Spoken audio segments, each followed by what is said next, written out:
बदतमीज बहू। सभ्यता से भरपूर शास्त्री परिवार की इकलौती बेटी मोहिनी को बचपन में ही पढ़ाई के लिए विदेश भेज देते हैं, जहां से वो सालों बाद ग्रेजुएशन पूरी करके इंडिया वापस आती है, जो अब संस्कार, सभ्यता, संस्कृति जैसी चीजों से कोसों दूर होती है। एक सुबह मोहिनी शॉर्ट ड्रेस पहने, कानों में हेडफोन लगाए जोर जोर से इंग्लिश गाने गाती हुई घर में घूम रही होती है। सुबह सुबह भगवान का नाम लेते हैं, राक्षसों की तरह चिल्लाते नहीं। पॉप्स, आपको अच्छे गाने की बिल्कुल समझ नहीं है, सो ठीक है, चिल पिल।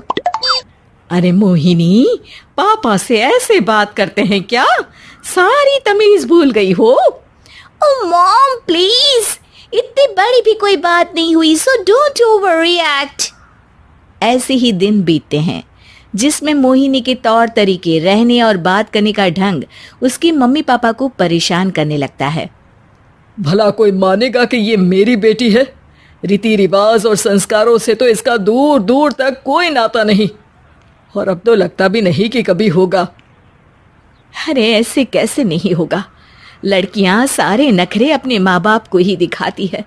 ससुराल जाकर उन्हें सब कुछ करना भी पड़ता है और मानना भी। पत्नी की बात शास्त्री जी समझ जाते हैं और कुछ ही दिनों में अपने से भी ज्यादा धार्मिक परिवार में निखिल के साथ मोहिनी का रिश्ता पक्का कर देते हैं। रिश्ता तो पक्का कर दिया, पर यहाँ मोहिनी को कैसे मनाएंगे? शादी ब्याह के मामले में आटे में नमक जितना झूठ तो चलता है जी। इसी तरह एक के बाद एक तिकड़म लगाते हुए दोनों मिलकर मोहिनी को शादी के लिए तैयार कर लेते हैं और मोहिनी निखिल की शादी हो जाती है, जिसके अगले दिन से ही मोहिनी दोबारा अपने पूरे अवतार में शॉर्ट ड्रेस पहनकर घर में घूमने लगती है। बहू को ऐसे देख सास की आंखें फटी की फटी रह जाती हैं। अरे ये क्या बेशर्मी है, हमारे घर की लड़कियां जींस तक नहीं पहनती और तुम बहू होकर इतने छोटे कपड़े पहनकर पूरे घर में घूम रही हो। सीरियसली मॉम, प्लीज आप अपनी इस 80 के दशक वाली सोच में मुझे इंक्लूड मत करो। हाय तौबा, एक तो बेशर्मी दिखाती है, ऊपर से सास के साथ जुबान भी लड़ाती है। अरे जल्दी कपड़े बदल कर आ, घर की पहली आरती तुम्हें ही करनी है। इतनी देर में निखिल भी वहां आ जाता है। माँ पापा आने वाले हैं, पूजा का सारा सामान तैयार है ना?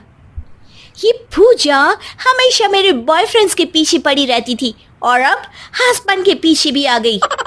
मोहिनी की बातें सुन सास तो अपना सिर पकड़ लेती है, लेकिन निखिल किसी न किसी तरह उसे पूजा के लिए कन्विंस करके कपड़े चेंज करने के लिए भेज देता है, जिस पर पूजा खत्म होने के बाद वो एक बार फिर अपनी शॉर्ट ड्रेस में आ जाती है। बहू, ये क्या तरीका है? संस्कार नाम की कोई चीज है या नहीं? नहीं ससुर जी, संस्कार मेरा दूसरा बॉयफ्रेंड था, अब तो मेरा उससे कोई कांटेक्ट नहीं है। मोहिनी का जवाब सुन के ससुर तो भगवान नाम जपते वहां से चले जाते हैं, लेकिन सास बहू के बीच कहासुनी फिर शुरू हो जाती है, जिसे इग्नोर करते हुए मोहिनी घर से बाहर चली जाती है और देर रात घर वापस आती है। मोहिनी, मैं जानता हूँ कि तुम विदेश में रही हो और तुम्हें वहीं की आदत है, पर यहाँ चीजें कुछ अलग है।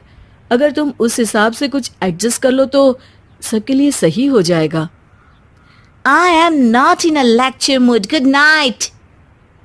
अगली सुबह मोहिनी देर से उठकर एक बार फिर उसी तरह सबके सामने आती है, जिस पर उसकी सास कुछ बोले उससे पहले ही मोहिनी की दोस्त मोनिका और रचिल वहां आ जाती हैं।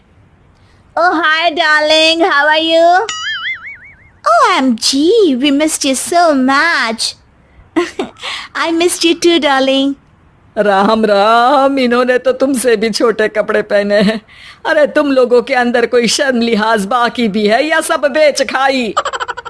मोहिनी, तुम्हारी मेड कुछ ज्यादा नहीं बोलती? इस पर मोहिनी की दोस्त उसकी सास का मजाक बनाने लगती है, जिसे सुन निखिल उन्हें जवाब देते हुए कड़वे शब्द सुना देता है और वो सुन के वो दोनों तो मुंह बनाए वहां से चली जाती है, लेकिन गुस्से से लाल मोहिनी वहीं खड़ी निखिल को घूरती रहती है। घूर क्या रही हो? तुमसे शादी की ये सोचकर कि विदेश में पढ़ी लिखी हो, घर में कोई पॉजिटिव चेंज लाओगी, अपनी करियर के लिए एम्बिशियस होगी, पर अपने इस बिहेवियर से उस पढ़ाई के साथ साथ अपने मम्मी पापा के नाम को भी डुबो रही हो। अगर तुम्हें ऐसे ही हाल रखना है तो यहाँ रहने की कोई जरूरत नहीं है। निखिल की बातें सुनकर मोहिनी रोते हुए घर छोड़कर अपनी मम्मी पापा के पास वापस आ जाती है। ससुराल में सब कुछ ठीक तो है? वो अपने आप को समझते क्या है? मोहिनी पर चिल्ला रहे हैं? मैं क्यों उसके इशारों पर चलूं? मैं अपनी लाइफ अपने तरीके से जीना चाहती हूँ और वो ना आप लोगों को मंजूर था और ना ही उन्हें है। तुम यहाँ नहीं रह सकती। अपने पापा की बात सुन के मोहिनी हैरान रह जाती है। हाँ, तुमने बिल्कुल सही सुना।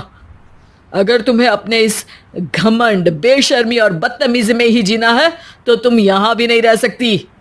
बेटी, मैं मानता हूँ हमारे यहाँ रीति रिवाज बहुत मायने रखते हैं और हमने उन्हीं के ओवरडोज से बचाने के लिए तुम्हें विदेश भेजा था। एक लड़की जो शादी करके घर और बच्चे संभालती है, उससे तुम अपने आप को ज्यादा समझ सको इसके लिए भेजा था। तुम उससे ज्यादा समझो और बनो, पर तुम तो किसी दूसरी ही ट्रेन में चढ़ गई बेटा। उसके मम्मी पापा बहुत देर तक मोहिनी को सारी बातें समझाते हैं, जिन्हें सुनकर मोहिनी को अपनी गलती का एहसास होता है। वो जॉब ज्वाइन कर लेती है और ससुराल वापस आकर उन्हें मॉडर्न बनाती है और खुद भी कुछ रिवाज सीखते हुए खुशी से रहने लगती है।